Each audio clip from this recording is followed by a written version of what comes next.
It's time for Pure Performance.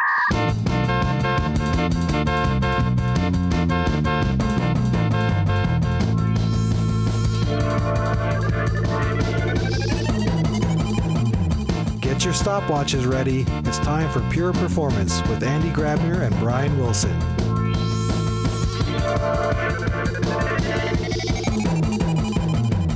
Hello, everybody, and welcome to another episode of Pure Performance. My name is Brian Wilson, and as always, my co-host is with me, Andy Grabner. Andy, how are you doing today? I'm good. You just paused there for what is Andy? Is he co-host? Oh, yeah. No, yeah, I'm good. Yeah, because I always said, with me as always, well, I forget what I said. I said something and I was just like, was that grammatically correct? The funny thing is when I go back and edit these episodes, you hear yourself talk and you hear when you use words wrong or you say the wrong, helper word or something, and I just cringe and I'm like, why did I say that? And I'm not going to go in and overdub them to make myself sound perfect. So for a moment I paused to try to think of, did I say the right thing? And I think I messed it up, but it doesn't matter. It just shows all of our listeners that yes, I am human. I'm not a robot and I talk awfully. Anyway, Andy, since you asked, how's your day going? It's over pretty much. It's pretty much over. It's 6 p.m. here. And as the time of the recording, there's an interesting thing in our lives, I guess, impacting all of us, which is the COVID virus. So that's an interesting challenge. I was supposed to go on a ski trip tomorrow, but that got canceled. And that means it gives me more time to work the rest of the week. So wonderful. I know. That's all good. All right. But Brian, enough about us and what's happening in our lives. What do you think? Shall we introduce the guest of honor, a reoccurring guest? And should I...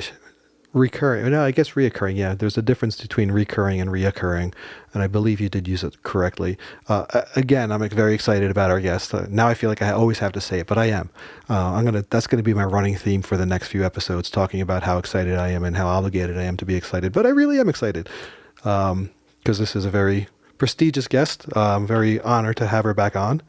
But Andy, you always do the introductions, so sure. So welcome back to the show, Goranka Bjedov. We had her for episode 33 and 34. It's been more than 2 years where Goranka talked about performance engineering at Facebook and monitoring at Facebook and how DevOps works.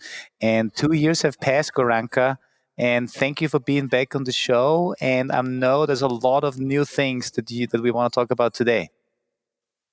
Hi, Andy. Hi, Brian. Really looking forward to the conversation. Yeah, it's been a long time.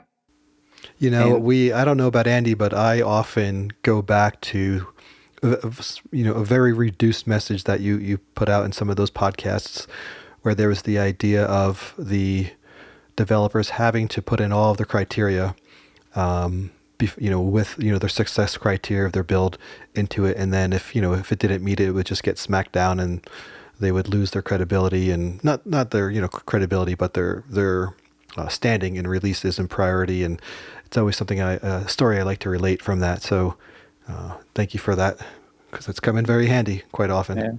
Yeah. I still haven't changed my opinion on that. I think it is incredibly important to ask people before they release, what is your success criteria?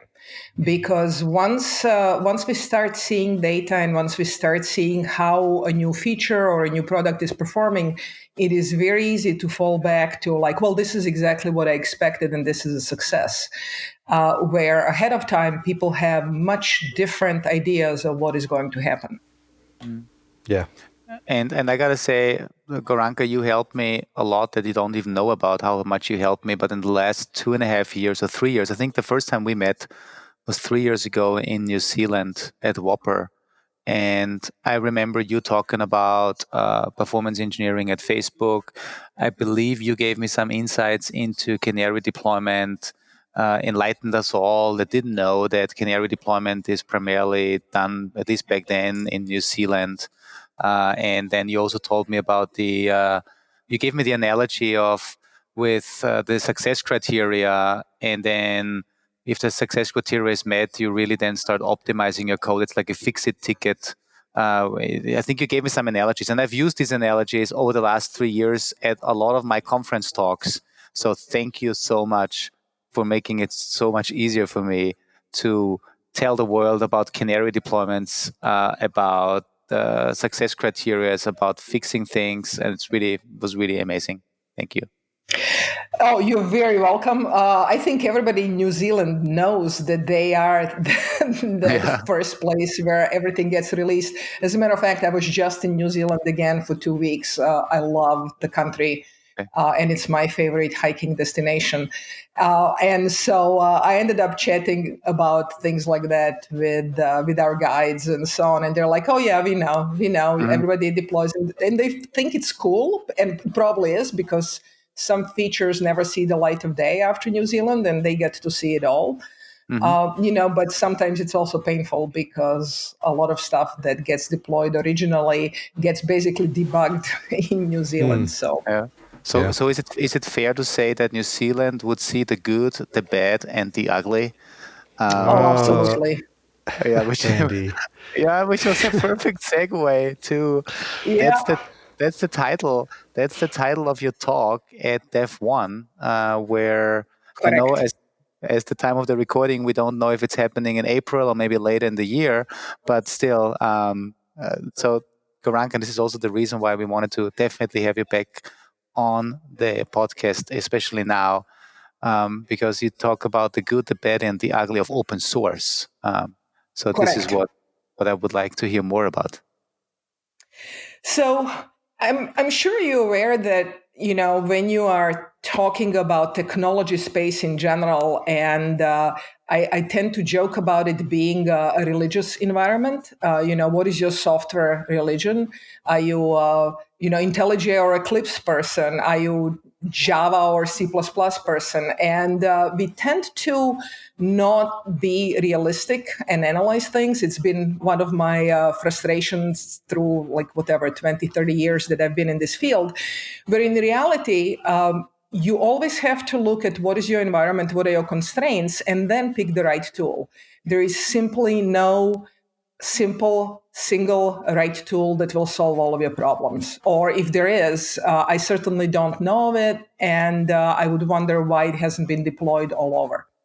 Right. And so you will meet people who will simply tell you, clearly open source is the solution for everything. I mean, why would you ever either buy from a vendor, or why would you ever, contemplate developing something in-house for yourself? Or it's like, this is stupid. You should never do that. You should always go open source. And then there is the other faction that says you should never use open source. Open source is always terrible. Open source will always have problems, and you should never use it. And I just sort of look at both of those camps and shake my head and go, I cannot believe that you can be that convinced of your position and be that wrong, regardless of which one of those two we are talking about. And so from my perspective, there are pitfalls with using open source software. It's not going to solve all of your problems for free. I always like to quote, I think it was Scott McNeely who said, open source is free only in the sense that a puppy is free, right? You can pick up a puppy for free, but then from that point on, you better feed it and give it shots and so on. And it's kind of like that with open source software. A lot of times I see people saying well, I'm just going to use X and it's going to solve all of my problems. And I'm going all right. Who's going to maintain it on your end? Who is going to be deploying it? Who is going to be analyzing it? Who is going to does it even fit on your stack? And you get back these blank looks of well, it's open source. I mean, it's just gonna work magically, right? And that's very frustrating, because then they try one open source package and it doesn't work, and then they try the next one and it doesn't work the way they wanted, and they try the next one and they leave and say, well, open source simply doesn't work, which is also not correct. So I kind of feel like I've had some good experiences where I feel open source really helped us put something together very quickly, and sort of convinced a whole bunch of people that their internal development was basically a wrong thing to do. I was in that particular situation. I was 100% convinced that, oh my God, doing internal development is absolutely terrible. And it involved performance testing, right? So I will always argue that anybody who is developing internally a load generating tool is making a giant mistake. Yeah. Call it whatever you want, but in particular load generating. And then if you add monitoring and other stuff to that, people usually call those tools performance tools, because when something goes wrong, how will you know if the problem is in your tool or if the problem is in your product? You just will have to figure that out. And that's not a trivial problem. Most cases, I suspect you will have a problem in both places, but you may find one or you may find the other. And it's very easy to write off the problem in the product because you're hoping that that's not what is going on. So in cases like that, I would never write my own load generating tool. I don't think that makes sense. Now, the question is, which one of the plethora of tools in open source do you use?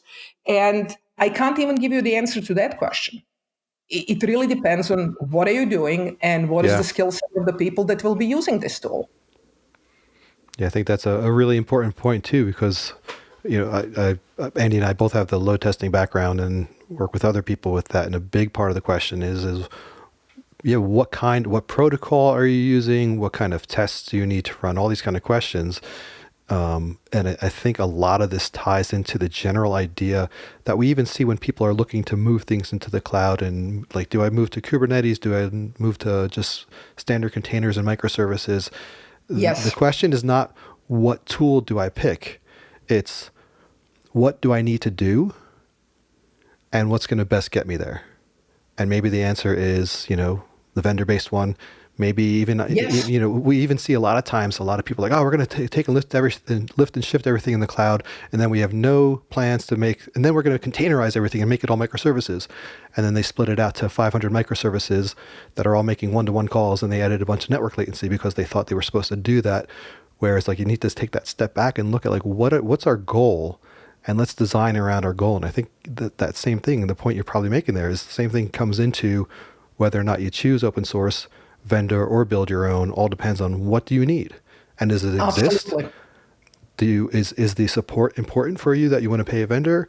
Is it something that you can just rely on the open source community, or nothing out there because you have such an edge case suffices your needs, and you're going to have to just build this in house? Oh, I would add even more to that. Yeah. You're dealing with a different situation depending on who you are as a company.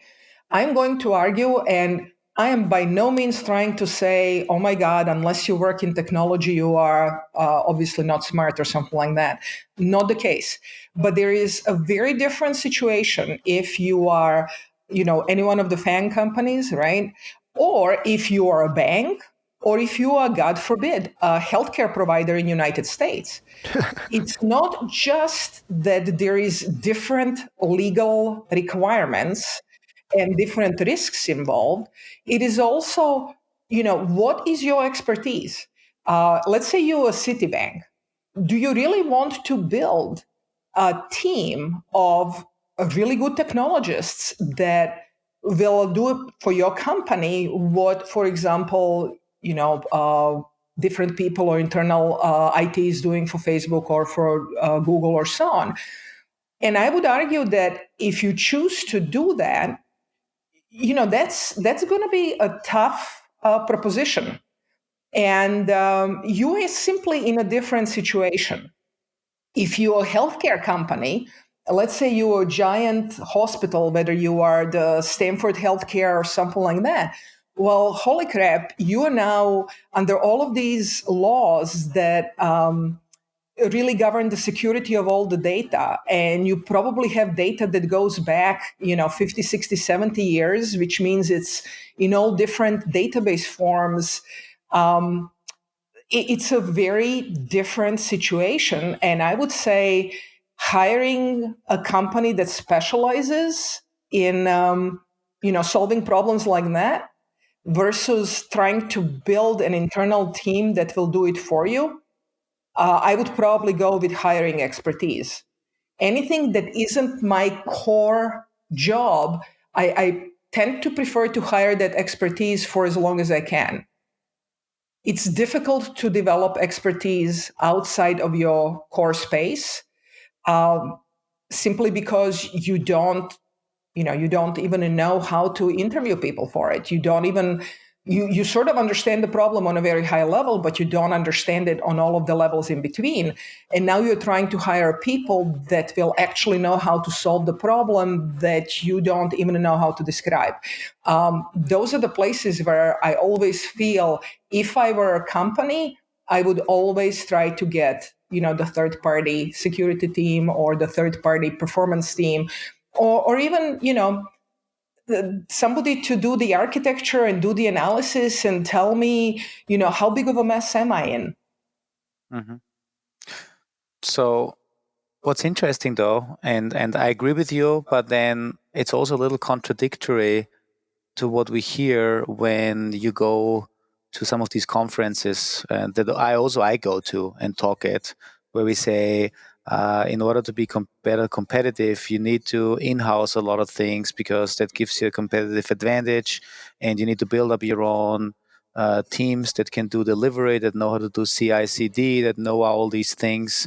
And then the challenge with this, obviously, is we're all, as you said earlier, we don't have an unlimited pool of resources of engineers that we can all of a sudden draw from, and then we struggle, and then we kind of bound to fail right from the beginning, it seems, or at least some organizations, because not everybody can hire all these people that we would need to hire in order to build up this expertise. But it's interesting, right? If you go to the DevOps days, if you go to some other conferences, it feels like all these success stories are centered around, hey, we have built this team that is now doing magic for us, and now we have the brightest people, and you have to replicate this in case you want to do this as well.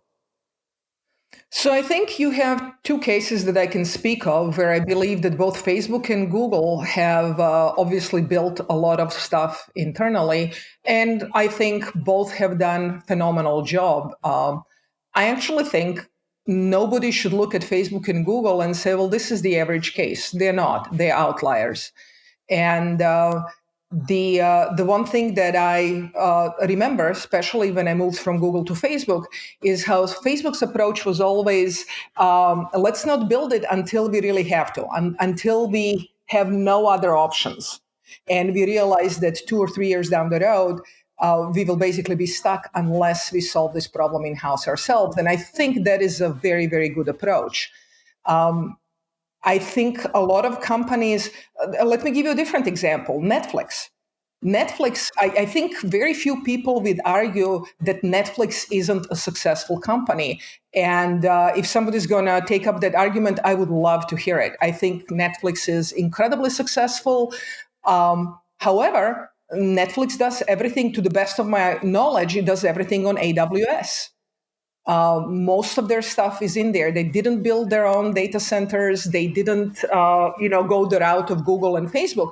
And when you look at it, you go like, well, why didn't they? Well, because if you really think about it, their core business and their core expertise and where they really want to invest money, and from my understanding of investing, is in creating and managing content. Basically giving people things that people want to watch, even if that includes commissioning and creating some of those things themselves. Their core job is not building network all over the world and trying to make sure that they have enough. So instead, I think their teams have, and rightfully so, gone and said, well, who can we get the network from and make it incredibly extensible and available? And they landed on AWS. And to the best of my knowledge, they're using it to this day. You also have to know that the only stuff that I know about Netflix is not even the third hand, but fourth or fifth. But I think this is one of the reasonably well-known facts about them. And, I obviously have that service in my house, and I certainly have no complaints. I know some of the things that they've done. Obviously, they've put their edges as close to the customer. They've made deals with service providers to homes, and they've put their giant caches and stuff into the like Comcast data centers and so on, which makes perfect sense. But they didn't go and build those things on their own. To the best of my knowledge, they didn't build their own machines. They just basically said, hey, this is good enough. If you're a brand new startup right now and you contact me and you say, hey, we'd like to talk with you because we want to build our own machines and we know you were involved with all of that stuff at Facebook, how do we go about doing that? My first comment is going to be, don't do it. Don't do it. Facebook didn't build its own machines in 2004. The first time Facebook built its own machine was actually in 2011. And at that point in time, it was only one type of a machine. So the first thing that you do is you go into somebody else's data centers. You go into Colo, because in 2004, AWS was not a thing, right? Today, I would say, I don't care which one you go, whether it's Azure, AWS, or Google Cloud, but go in there. Figure out first, is your product going to be a success? Or, like it happens for majority of the products, will the audience say, don't care, right? So before you invest all of your money into infrastructure, make sure that you have a product that can actually make money and support that infrastructure. And it's astounding to me that I have to kind of argue this with some people. And it's like, do whatever you like. I'm just telling you what is, in my mind, the only thing that makes sense. So that means what you're saying, if I kind of repeat back to you, is if Facebook would have started not in 2004, but maybe in 2015 or now, obviously you would have started, well, Facebook would have started most likely also in the public cloud to figure out, is this a product? Is the social network really something that people will need? Absolutely. I would think anything else would be insane. I think you have to find a solution that fits the time and your circumstances, right? So obviously the whole thing started in a dorm room. Then once Mark ran out of disk space and so on, they started adding some disks and stuff like that. And then eventually you simply had to go to Colo and put machines in there. That approach lasted for quite a while, I would say. So they started in 2004. So February 4th is the official Facebook incorporation date and so on. And so all the way up to probably 2009, that was the only thing that was planned for. And then you realize, oh my God, this thing is really getting big. Now I need to go and look into what I'm going to do for the next stage. And I can't say when they started looking into that because I joined in 2010. But I would guess 2008, 2009, they probably started looking and saying, hey, if we're going to be renting all of these colo spaces, should we think about buying our own and building our own? And what about the machines? How happy are we with the ones that we can buy, and can we do better ourselves? Because I don't think you just make up your mind to do this one day and then in a month you have the solution. And so, somewhere in there they started thinking. And in 2011, they had the first data center, and it had a subset of machines. The compute machines were Facebook built and Facebook created, Facebook architecture. And the rest of the stuff was still vendor provided. And then over the years, one by one, Facebook is now running on pretty much all of its own hardware. But it all depends on the circumstances and on the time. I was going to say, Andy, going back to the comment you made about the conferences, the thought I had on that, which again, I don't know if it's 100% valid, but the way I interpret that, again, the idea people will go to the conferences, tell everyone to build everything their own. I think there's like a combination of things going on there. I was just talking to my old colleague, Francis. Hi, Francis, if you're listening. And we were just talking about the joy of learning, the joy of sharing knowledge, right? And I think a lot of the core of what goes on in conferences is people get themselves in situations and they tinker and they learn some things and they figure out how to do some stuff, right? And sometimes it's very, obviously there's the stories where it really takes off in an organization. But I think a lot of what goes on in the conferences is knowledge sharing and sharing that love of learning. And when you attend the conferences and when you listen to them, hopefully you have in your mindset, all right, this is great stuff to learn, great stuff to absorb. But then internally, you have to know how to apply that rationally in your organization and in your system. But obviously, I think at a conference, people get a little overzealous just because maybe you're on stage, it's all exciting, and say this is the best way to go and this is the best way to do things. And it would be interesting to see that part of the message scale back and it really just be about, here's some cool things I learned. So even when I go back to when I learned Python to deploy against the API, like in an automated script, that took me a long time to do. It's a pain in the butt to maintain. Anytime the API changes or anything, I got to go back and fix the script and make sure it works.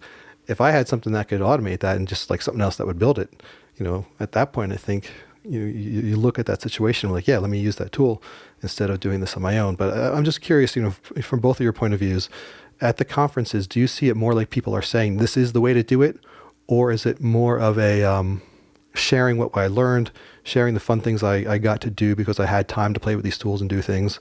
Or do you feel it's really more like do this to be successful?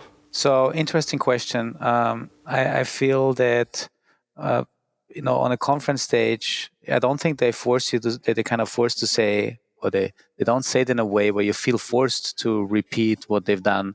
But sometimes it gets really hyped in the conference space, and then maybe if the wrong person hears it, or not the wrong person, but somebody hears it on wherever they are high up in the organizational chain, they believe then that, hey, because they were successful and these are the business metrics that they showed me on stage, now we need to do this as well. And I kind of sometimes feel this might be sometimes misleading. And I think you also made a good point. Sometimes when you get on stage and you talk about your own success, sometimes we not exaggerate, but maybe nice talk things and let's say is only focus on the good things and not on the bad things. And therefore not always giving the perfect true picture. And I'm guilty as charged with this as well sometimes, right? Because you want to obviously tell the story in the best way. And so, yeah, that's kind of my feeling. But I want to say it's not that people are saying you have to do this in order to make the same, 50% performance improvements and blah, blah, blah, whatever. Yeah. So completely agree. One thing I will add is who are the people who are making presentations? And this is a general problem, I think, in both research, academic communities, but also in our technology communities. You get to make a presentation if you were successful. Nobody comes on the stage and says, here is the 5 things that we have tried and all 5 failed. And here is why they failed. Because you don't get to give the talk. Nobody's going to invite you to give the talk. You don't get tenure for those kinds of papers and so on. And so who do you get? You get people who have succeeded and who are genuinely excited about it. I think one thing that I will say for my colleagues left and right in the technology space, people tend to love what they do. They love technology, they love it to bits, and they get excited about it. I mean, that's why you have these religious wars, because, individuals deeply believe that what they love is the right solution to everything. And so when they're on the stage and they're giving a presentation, I don't think they are faking. I don't think they are lying. They are excitedly talking about something that has been a phenomenal success for them. However, they, by definition, are not the most objective person to analyze and say, oh, this worked because these 15 constraints were all fulfilled and therefore your solution applied, right? It's very difficult to analyze those kinds of things. And especially if you worked on something for 6 months or 9 months, thinking back to what are those things, a year ago that made you choose a particular tool, it can be hard. And I think we tend to forget that. I really wish we had more examples and more presentations of, here's what we tried and this didn't work, and here is why it didn't work. Or it worked for a period of time from 20 million users to 500 million users, but then after that, it fell apart. I think everybody could learn a little bit more about it, but our industry suffers from another problem that I really hope companies start solving, and that is, look, writing code from scratch is fun. Okay. When people say programming is hard, what they're talking about maintaining somebody else's code is hard because you have to read their code.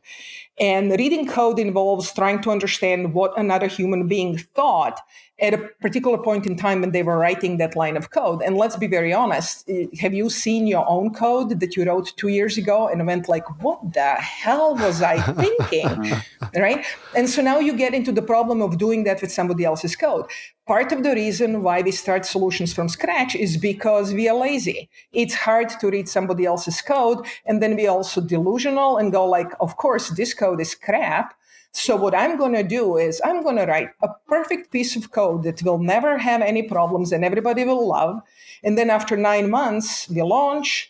And now I don't want to maintain that code anymore. Now I'm just going to dump it onto somebody else and the cycle repeats, right? So there is a certain level of excitement in writing my own code, in getting it to work, in solving a problem, and not having to spend the hard time of, maintaining a giant piece or a code base that you're just kind of going like, what is this doing? Why is this going on this way? And stuff like that. And so what we should do is also require people and not give them credit until they have spent a year maintaining the feature that they have deployed. You can't walk away. And then have them give a presentation after that year. Because at that point in time, the information and the experience would be a lot more relevant. It's very easy to be enthusiastic if you happen to be one of those people who, I know the founder, I've been here for a long time, I get to do something new, and then I dump it on a bunch of poor sops that get to maintain it. And let me tell you, every company that I have ever heard of has cases like that. Andy does it all the time. I suspected that. Hey, I wanted to ask, we talked about the pitfalls and benefits, of the build your own. But what are the pitfalls of open source? I mean, I know they're somewhat obvious, but from your point of view, you obviously were preparing a talk on this stuff and all. What about the open source side of the house, right? We know if it works well, it's great and all that, but what do you really have to look out for? And what are part of the decision matrix that you think for that? I'll mention a couple of things. I'm probably going to expand on them during the conference. But for example, pick the right tool. And that can be a hard problem because a lot of people don't know how to pick a particular tool. Let's assume you want to do some performance testing, load generation, stuff like that, and you want to pick an open source tool. Well, which one are you going to pick? There is probably 15 on the list. And I will tell you the way I pick the tool. I've gotten this reputation as, she's a JMeter advocate and she believes JMeter is better than any other tool and no tool could ever come up to JMeter. Nothing could be further from the truth. JMeter was the right tool for me in 2005, 2006, when I was working at Google, because I was transferring my work once I would be done after about a month or two of making sure everything is okay to the QA teams that in many cases didn't have strong programming skills. And so the GUI programming interface that JMeter had, which in any programming environment would be a huge detriment and a negative thing, was a huge plus for me, right? I did not necessarily care what was the underlying programming language, but the ability that I could give this script and that even people who are not spending all of their time coding could play with parameters, change things, try them out, maybe add a listener or a sampler or something like that very quickly, and I could bring them up to speed in no time. That was a phenomenal sort of plus thing feature to have. And, at the time I was giving talks about what we've done and how we've done some, components with it. People sort of took it to say, if I'm doing this, I have to use JMeter. And it's like, if you give JMeter to a bunch of really good programmers, I cannot imagine anything that would be more frustrating, to be honest, because it wouldn't be the tool I would choose. So be careful, pick the right tool. The other thing that I will say is very frequently people will come and say, so here's this new open source tool, and I think it's awesome. Well, how many contributors does it have? Yeah. 3? Are you really going to, basically stake your future on 3 people? Will they stick around? Will they go away? How long has it been around? How many users does it have? So I would always say check how many people are contributing to that particular project. The other thing that is incredibly important is check how well the project is known. And here is a plug for this tool that Google developed a very long time ago. And I absolutely love. And for some reason, nobody else has ever heard of or uses, and I will never understand why. You'll also hear now I am a terrible product person, so I have always been completely wrong predicting how well a product is going to do. Like I could not be more wrong.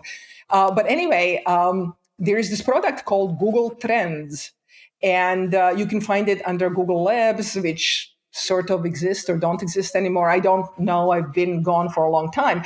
But basically, Google Trends, let's assume you're analyzing and trying to pick between 4 or 5 different tools. Plug in the names for all of those tools, and Google Trends will tell you how many people are searching for that particular term, over a period of time or even in a particular region and so on. Well, usually 1 or 2 of those tools will come up at the top. Caveat, be careful if the tool name matches a common word. At that point in time, you have to be very careful about how you apply your analysis.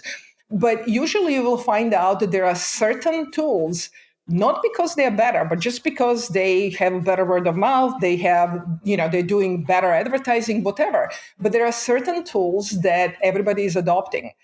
And that's a powerful signal because especially if you're doing performance analysis, right? The reason why I'm very much against internal tools for performance load generation and so on, if I'm selling a product that has to go to somebody else, let's say Google Search Appliance, and now I'm trying to tell somebody, okay, my Google Search Appliance, that particular type, can do this many queries per second on this many documents.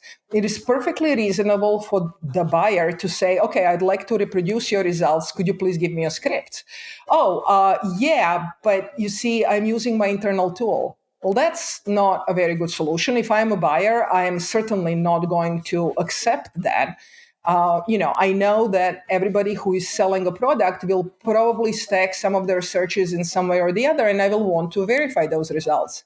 But if I say, sure, here is a JMeter script, you set this up, here's how you run it, it's very easy for them to download JMeter and verify my results. So again, a huge benefit and, in my opinion, a huge plus for stuff like that. Not just that I didn't have to develop the tool, but also it's very easy for me to give it out. And so if I am actually using a product that is used by only 5 or 10 people around, and I'm requiring, let's say, Bank of America, I'm trying to sell something to Bank of America, so the people that have a lot of money, and I'm now saying like, well, my tool is great, but you now have to jump through these 55 hoops to verify that my results are correct, while at the same time, they're hopefully looking at 2 or 3 other vendors, and those are coming in there and saying, oh, and here is a self-install, I don't care, OpenSTA package that you can run and verify all these things, and you can see all of the signatures match, so you don't even have to install any of this stuff. It's all done for you. Well, obviously that person is going to have an advantage over me because on the receiving end, their IT people probably have a ton of work. This has just been dropped in their lap. Do they really want to spend 10 days researching and figuring out how to develop a tool that has been around for only 3 months? And, oh, by the way, the last 3 builds, don't use them, but use this build? No. So in those cases, I genuinely believe it makes sense to go with a tool that is incredibly well known. And even if you dislike some aspects of it, you always have to look at what is your goal. my goal as an engineer is to do what is right for my company. And if that requires me to learn how to use a tool that I would prefer not to deal with, well, it's part of being a professional. Yeah. I got a question now for you, the $1 million question. So we at Dynatrace, we also just released an open source project, and it's called Captain, and it's an event. Everybody drink. Everybody drink, exactly. Yeah, that's a little game that Brian starts playing with me every time I use the word Captain. Drink. You can have a drink. So we started this open source project, and now we are in that stage of kind of making it over the hump. So the question is, how do you, in the beginning, when you strongly believe that you're solving the right problem with this tool, how do you convince people that are following your rules of how many contributors, how well is the project known, how long has it been around, and they see us and they think, well, this is a great thing, but we don't really know if we should bet on them. So do you have any advice on how you can make it over the hump? And So keep in mind you're getting free advice, so it's probably worth what you're paying for it. And also, second caveat, I've never been in that situation, so yeah, this is going to be great advice. Yeah. But what I would do is I would ask people what concerns they have.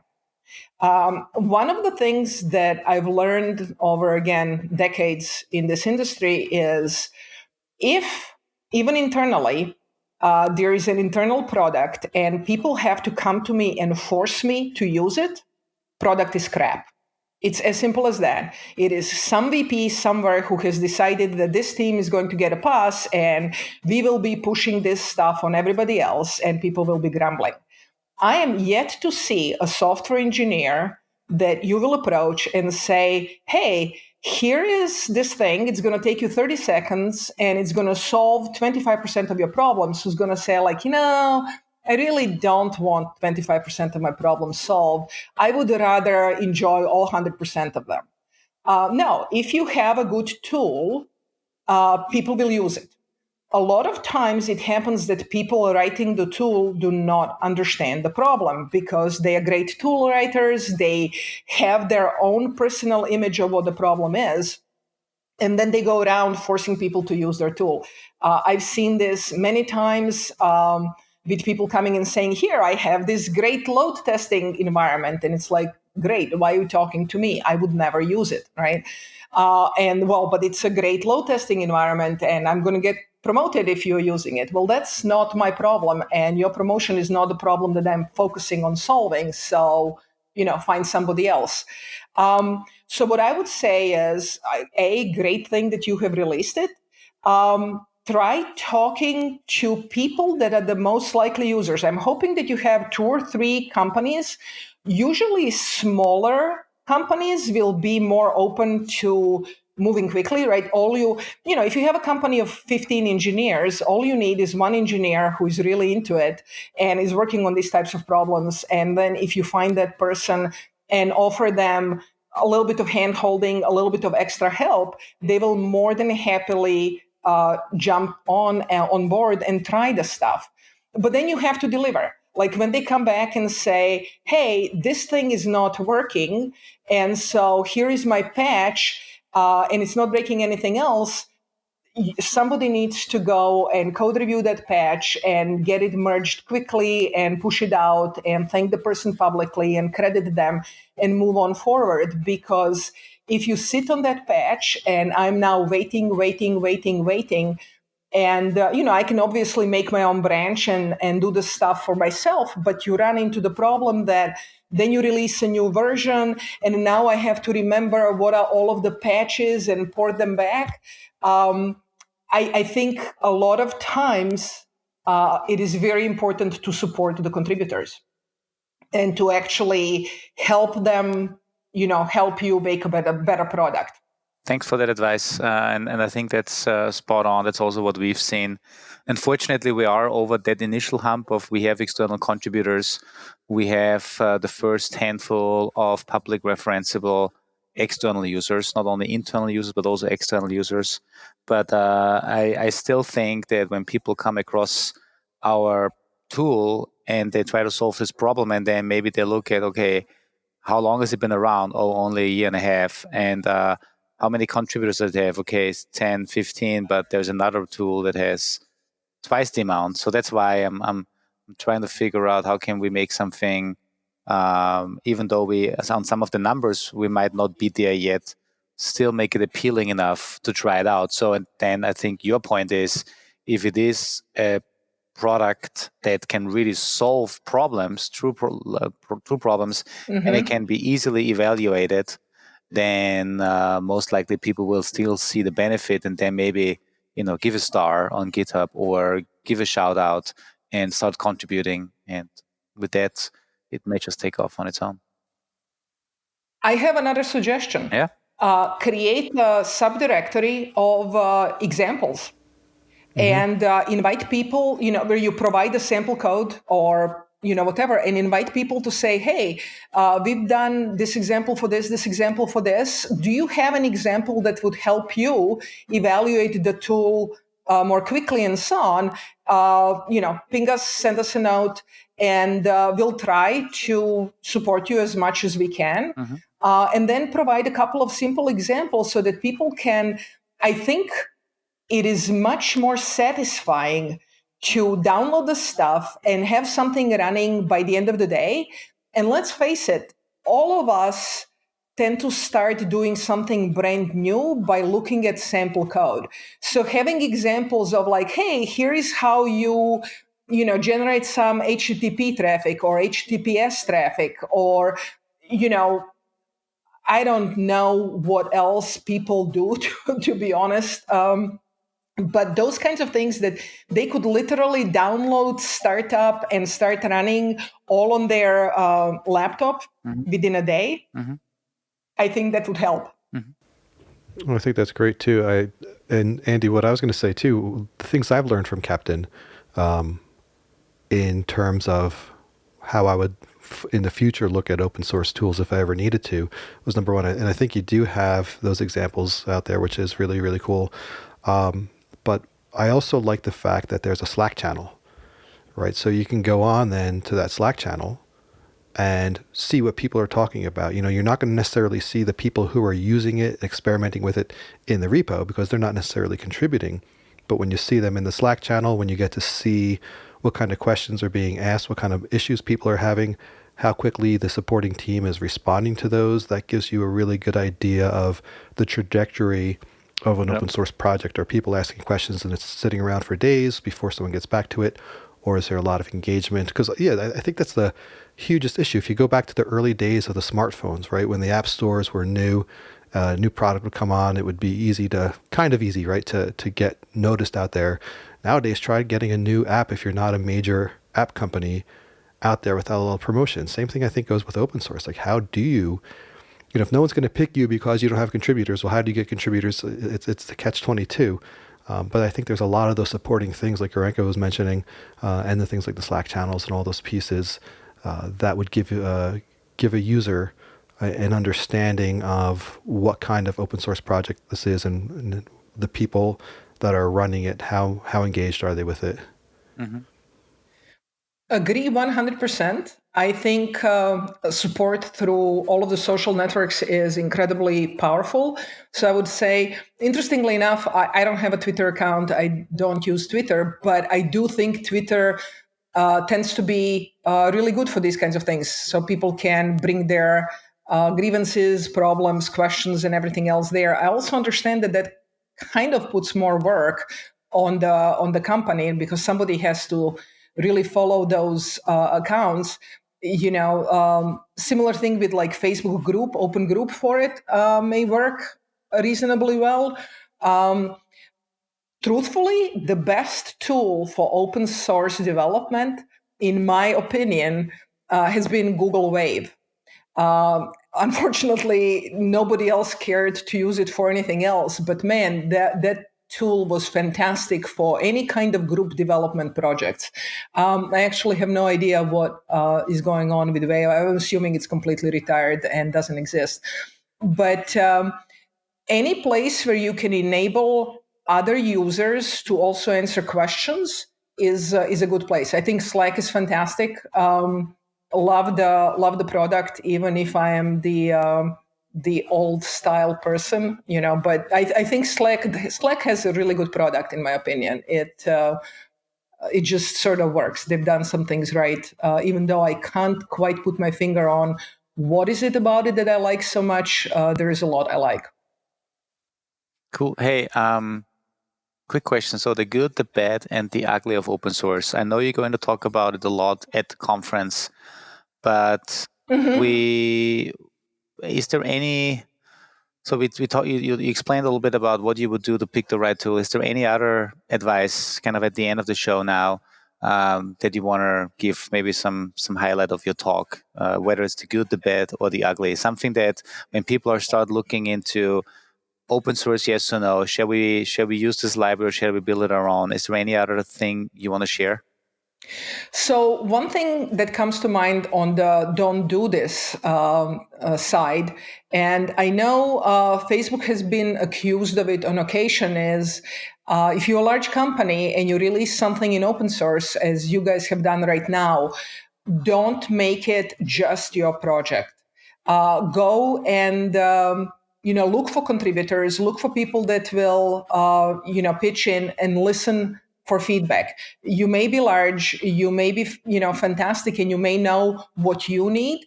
But if you're putting something into open source, the fundamental motivation should be to help other people and to actually share this with other people, which means you have to accept other people's input. If it's open source and you're not listening to anybody, then that's not really open source.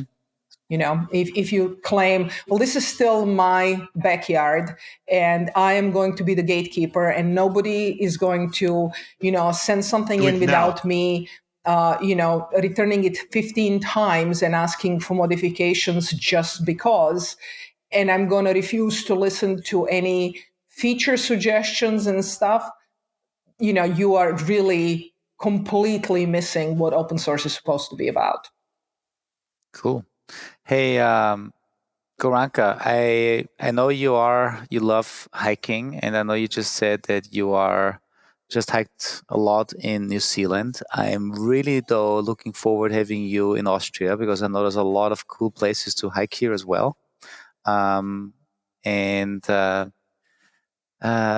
hope that whenever we'll see when Dev 1 is really going to happen. But whether it's in the spring as it is settled right now, or whether it's in the fall, it's going to be great having you back in Linz.